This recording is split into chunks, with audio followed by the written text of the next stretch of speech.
It's no secret that Americans are more divided than ever. And it's not just over what policies will improve our great country. No, it's over whether America is great at all, whether America deserves our love. That's why Imprimis is so important. Imprimis looks at the issues of the day from a constitutional perspective, reminding citizens always of our great heritage of liberty. For more than 50 years, Imprimis has featured speeches from the smartest conservative thinkers and writers at Hillsdale events. These days, Hillsdale publishes people like Molly Hemingway, Andy Puzder, Harmeet Dillon, and Chris Rufo. Over 6.4 million American households and businesses receive Imprimis absolutely free. And I urge you to sign up for it today at no charge. To get your free lifetime subscription, go to hillsdale.edu/lifetime right now. Or text the word Imprimis to 71844 and we'll send you a link to sign up for your free lifetime subscription. That's IMPRIMIS to 71844.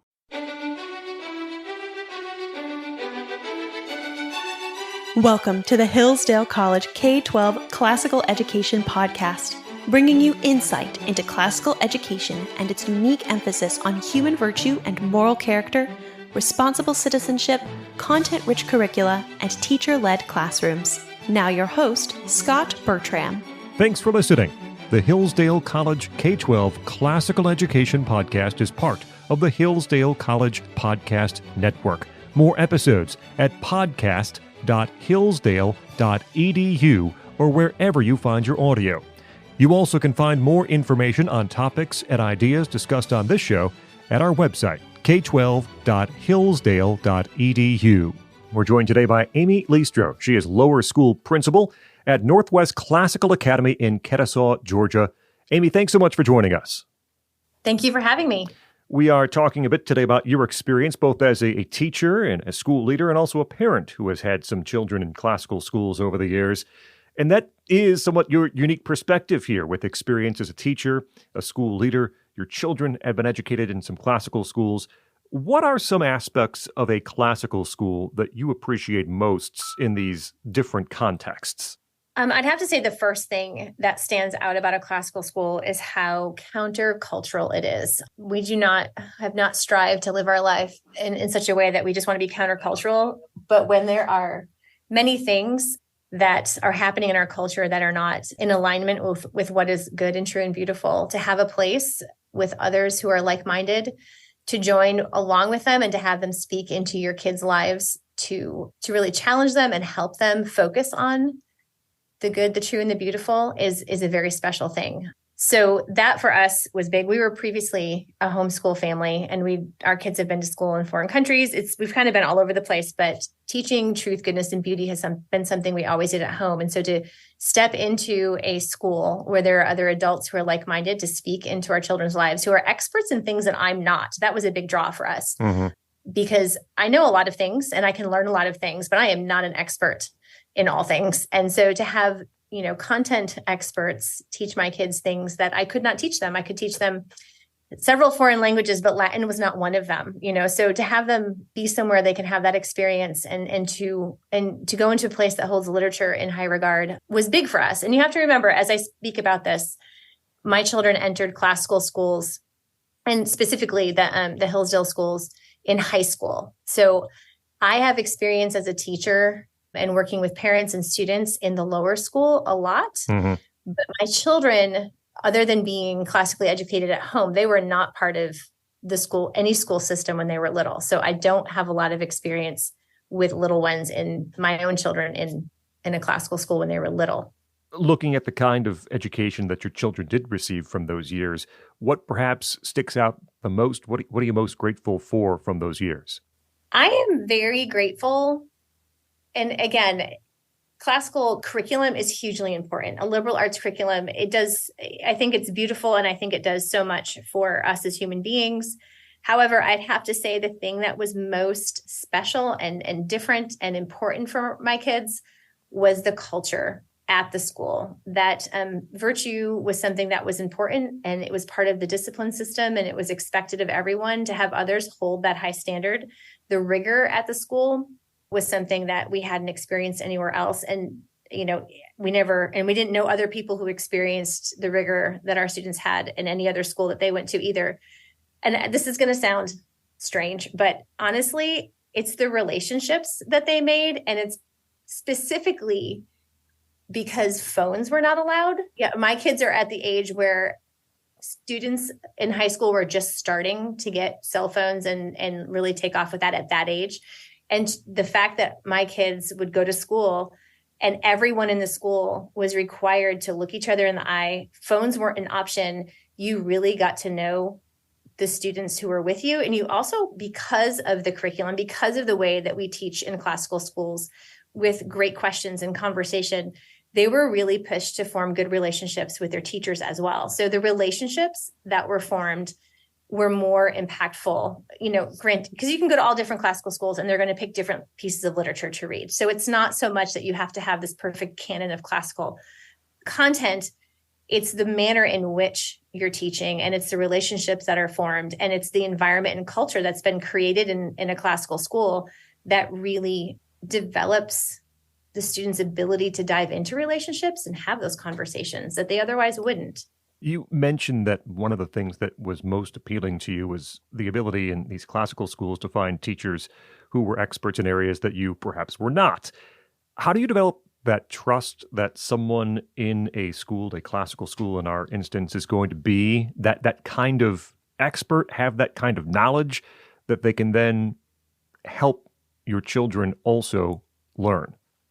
Well, as a parent, that's a tough one. I mean, really, it comes right down to having trust in the people who are in charge and having trust in the mission of the school. That's one reason why being a part of the Hillsdale schools was so attractive to us, that it was bigger than just one place. There was more accountability, and there was a bigger picture to reach more people where it didn't. I know that having been to a lot of the different schools, each school is similar, but they're very different at the same time. And that, just like with our children, it's important that they all learn a lot of the same things, but they're not the same people. So how they learn is a little bit different. And having that trust in teachers, well, like I said, we were a homeschooling family. And so wasn't about to trust the regular public school to do any of that. We never would have sent our kids to a regular public school. One of them, our oldest, went for one semester once, because we took that schooling decision seriously every year as to what we were going to do. And our kids are very close together. We had 5 kids in 6 years. So the learning at home was very dynamic, and everyone learned together a lot, just at a little bit of a different level. But once we graduated our first 2 from home, and number 3 was a senior in high school, which at home for us meant they were taking lots of college classes and working most of the day, just the whole dynamic at home changed. So we made a conscious choice to trust other people. We vetted the situation and the mission and the school, and my working at the school that they went to was definitely helpful in that, because I got to see firsthand what it was to teach there, and that the mission was really real and being lived out in the classrooms across the school. Now, that said, people are people. And so, I take my job now as an administrator in one of the Hillsdale schools. I'm very humble about my job.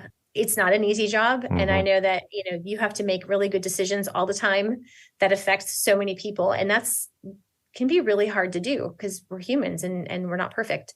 So it's a conscious choice to trust, but you can't be foolish. You have to vet what you're choosing to trust your children to.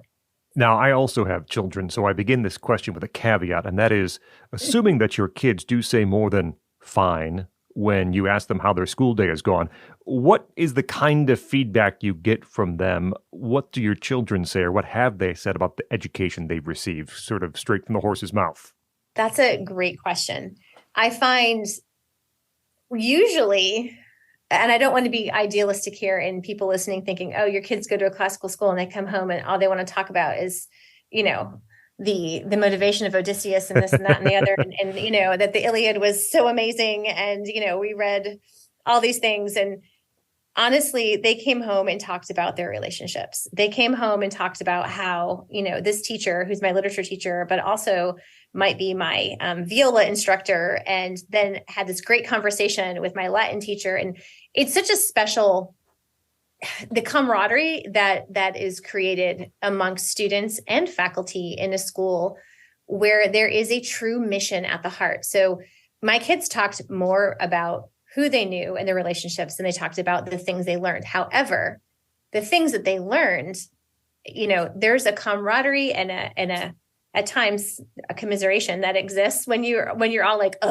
yes, we just read, whatever it was, Fahrenheit 451. And now they're all talking about it, and not necessarily telling me how much they loved it, but they can talk to each other about whatever was asked in class or whatever was brought up. I remember one time, after my oldest, who did not go to go to a formal classical school until he was in college, and my one who was a senior at a Hillsdale classical charter school got into a discussion about Nicomachean and ethics at Chick-fil-A over dinner. Just like they started arguing about something, and I was annoyed, one, as a parent, because they were arguing. But then at the same time, I was like, wow, this is so beautiful that there's something new to argue about, that there's something that both of them now know enough about that they can have strong opinions and discuss whether they think this is important or not. And that human instinct at that age to discuss things and to be passionate about different things was being spent on discussing human character and virtue, as opposed to, the latest TikTok or whatever. So that was beautiful. The fact that all three of them, they were a freshman, sophomore, and a junior, freshman, sophomore, and senior when they went to their first Hillsdale school.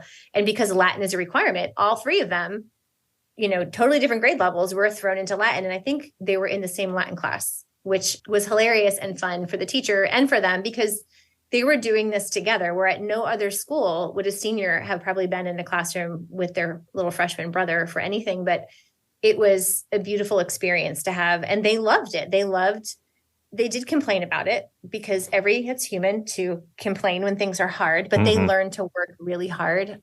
And they saw the difference, and they often commented on how they liked knowing things. And though they didn't come home and say, I love diagramming sentences and I learned all this stuff, they are very well aware when they talk to others that the things they know, they've taken for granted. And they're like, I can't believe other people don't know these things. I can't believe they've never read this book, or they've never had to have a discussion with someone, or, write a paper, where having to write a thesis before you graduate, it's I don't know. So I'm not saying anything that the curriculum isn't wonderful. It is, but I will still say my kids did not come home and say, "Oh, I love this about the curriculum." They loved the people they were with, and they loved that they were all learning together. Talking with Amy Listro, who is lower school principal at Northwest Classical Academy in Kennesaw, Georgia. That's K through 6. I ask a question here about some of the upper grades, and you've, of course, had experience with that with your own children. And in Northwest Classical Academy, there were upper grades as well.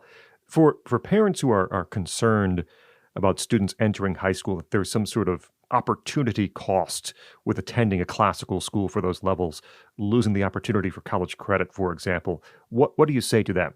Yeah, that can be really tough. We hear a lot of that here as we're growing our upper school at Northwest Classical.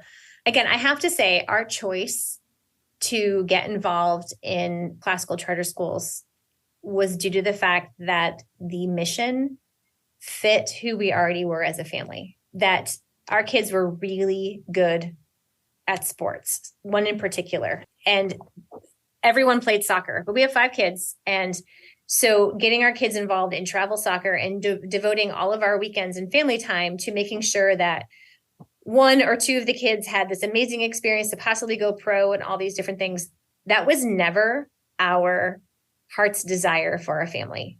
It was more important to us that our family grew to be the best human beings they could be. Always telling my kids that I wanted them to grow to be who God created them to be to the fullest extent possible. And if that meant that you are an amazing soccer player, so be it. But that's not how we were going to spend all of our family time and energy, was on one person to go pro. So as far as having those opportunities in high school, they're important. It is possible to still participate in some of those things, but you have to decide early on whether that's actually important to you or not. Being a homeschool parent of lots of high school students, I helped start a co-op. I helped a lot of people continue to homeschool through high school and taught them the ins and outs of CLEP exams and all the College Board exams to try to get as much college credit as possible. Not so much because I thought it was important that you get all these credits before you head off to college, but to help parents feel like there was some sort of legitimacy to what they had done with their kids at home, to have a piece of paper that the rest of the world would understand as an achievement for their child. But I never thought it was hugely important to have all those credits when you went in. So for us, that was a choice that it wasn't a difficult choice for us to make. However, I do see for other families that can be rather difficult. And the conversations I have with parents it's really just based around, what is it you truly want for your child? Do you want them to have an excellent experience in a school where relationships are built and they're going to learn real and true things and they're going to be challenged in all that they do? Or do you want them to have the typical, what everyone else has, and maybe get a scholarship for some sports that they're never going to play past their sophomore year of college, or have so many AP classes that your colleges don't even look at them because how they weight them. And it's so cultural, and it's a hard mold to break, to get parents to talk to parents about how AP classes are not necessarily all that they think they are. And so again, this is a countercultural movement. So to have those conversations with parents and help them see the differences between the common experience and then the experience offered at a classical school, they can be very challenging conversations, but they also can be very gratifying. And I love the opportunity that I have to talk to parents and help them see how things are different and why they're different. And it makes me really sad when I see people jump ship in high school because, well, we got to have this or we have to have that. And I really appreciate the parents who take the time to really question, do we really have to have that just because culture says we do? Is that something that's absolutely necessary and what's best? So it's not an easy question to answer, I guess I'm trying to say, but it's an important one for each parent to grapple with. And you are making a decision to not have the normal American high school experience when you go to a classical school. But I would say that that's a very good thing. How would you advise teachers and school leadership developing partnerships with parents? What do parents want to know about school life that they sometimes don't know? This is something near and dear to me that I'm always trying to promote with my faculty, especially in the younger grades. What we do with our curriculum is so special. It's beautiful, and it's so different than what any of us grew up with. The fact that I love the literacy program that we use at our schools. I'm a linguist. I love language, and I love teaching kids to read and how the English language works. However, as a young mom, I had no idea what I was doing teaching my kids to read. And so my kids really struggled with spelling and reading. And to this day, unfortunately, they still do because I didn't know then. And so the fact that I'm kind of an expert at it now is a little bit ironic. But it's so different that parents often feel left out. And I don't ever want parents to feel like the classical curriculum and what we're doing here comes between them and their child. So we try really hard I really encourage teachers to talk to parents, that, instead of sending emails back and forth, make phone calls, invite them in, have a conversation. I host a literacy night here at school and a math night to help parents understand what literacy essentials is, how to talk literacy essentials, how to talk Singapore math with your child, so that you understand that you have the tools that you need to talk with them when they do get in the car in the afternoon, that you don't feel left out. We have the opportunity to help educate parents as well who never had a classical education. And I think that is a beautiful responsibility, but it's not always easy because, in our schools, for instance, we teach phonograms. We don't teach letter names. We teach sounds, sound in written correspondence and whatnot. Yet we still have parents who insist on drilling their kids on letter names and not realizing how much they're confusing their child. But it's a great opportunity for a discussion to sit down and talk about what it is that we do. And I don't have time to teach the curriculum to all of the parents, but there are a lot of great resources out there from Hillsdale and from the curriculum themselves. So really taking the heart attitude that you're here to help parents learn as well. And we don't want what appears to be the mysterious Singapore math bar models to get in between a parent and their child, because the parent feels helpless and unable to help their child with their math homework. So we try really hard to educate parents. And so I think it's important for every teacher to take that perspective that you need to help educate parents as well. Our newsletters often include not just what we're teaching in the classroom, but my teachers have to put in there questions for parents to ask when they get in the car, so they can elicit more than a fine answer when they ask how school was. They can be really specific with their questions, and teaching parents to ask great questions that we're asking in the classroom. I've always firmly thought that if we can change dinner conversation, we will change all that happens in this world. And I came up with that quote before I knew that Ronald Reagan had said something very similar. So I did not steal it from Ronald Reagan, but I do realize he made a similar quote. But I think it's really important to help parents participate in what's going on and not just feel like, well, I've never read the Aeneid, so somehow I'm less than, I'm less of a person and I can't participate in this conversation. Well, no, you can just learn to ask really great questions and learn about it. And maybe you'll have a desire to get it on Audible and listen to it on your way to work if you don't have time to read, or whatever, that we're sparking in parents the same desire to learn. You actually have moved twice to be part of the Hillsdale K-12 schools. What possibly, how do you explain that? What is so powerful about them to prompt that response? Well, again, we never would have put our kids in regular public school. We've always been people of passion who live out what we believe. And I'm married to a very amazing man. And so, for instance, we were missionaries for 3 years in Peru because we really firmly believed in what that ministry was doing and that we needed to be a part of it. So we left with all 5 kids and we went to the jungles of Peru because we live out what we believe. So our kids have had a really rich experience growing up, though it may not be fully traditional. We believe in living things out well. And so when I learned about the Barney Charter School Initiative, I was at a point with our kids. Like I said, our youngest ones were in high school when we got involved. So my husband had asked me one day what I was going to do when our youngest graduated high school. And I think at this time, Gavin I think he was in 8th grade. And I didn't know what I was going to do. I actually thought I was going to go back to med school, but go back to school for medicine. But then I listened to the proper understanding of K-12 education with the free Hillsdale classes, and knew that it was in alignment with what I had been doing at home and encouraging so many other people to do at home. And that I knew I wanted to teach because I loved teaching, but I was not going to go teach in a regular public school. And that I just felt compelled to be involved with this. And so in talking with my husband, we started going through, I also was told by someone at Hillsdale that we needed linguists to teach phonics, which blew my mind because I hadn't considered that before. And I had never really considered teaching in lower school. I was a French and Spanish teacher. I was going to teach upper school.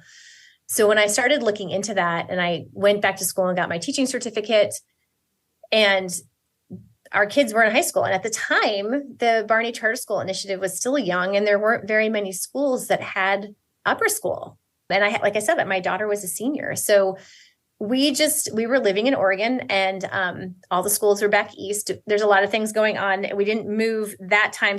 We had already been thinking about moving back east, but we threw our hat in the ring. And I said, well, what if I were to apply? What if we did, what if this worked out? And I applied and was offered a position. And then we had a really tough decision to make. And I think that was in April. And we decided to do it. And the prospect of being at home with just the 2 youngest boys, I didn't feel like this is probably not good to think this way, but I was really kind of convinced that I wouldn't be enough for them, that they really needed other people. And I wanted them to have that. And my husband wanted them to have that. And so when I got offered the position in Florida, we took it, and we left Oregon and we were gone from April in less than 4 months. So again, we're people of action and people who live out what we believe. And we thought this was really important. And we love that it's a charter school movement because this education is for everyone. Right.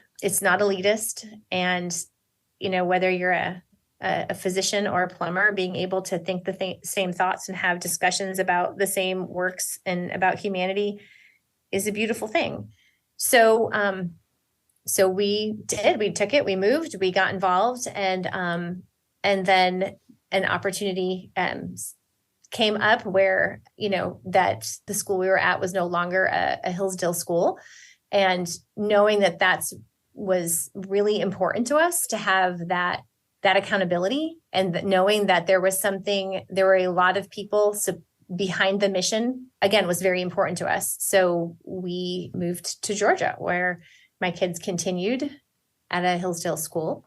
And then one graduated during COVID, and the other one, I will just say that classical schooling was a difficult thing to navigate during COVID. Mm-hmm. That was, especially when relationships are really important. And I think that was a difficult time for everyone.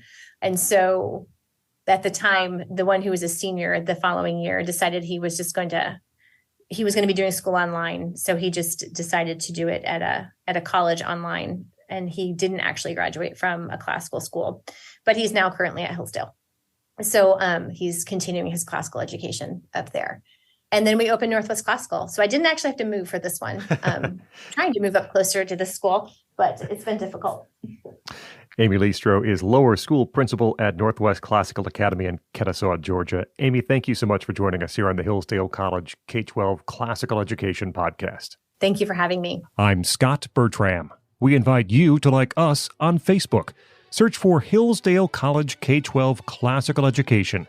You also can follow us on Instagram at Hillsdale_K12. Hillsdale_K12 on Instagram. Thank you for listening to the Hillsdale College K-12 Classical Education Podcast, part of the Hillsdale College Podcast Network. More episodes at podcast.hillsdale.edu or wherever you find your audio.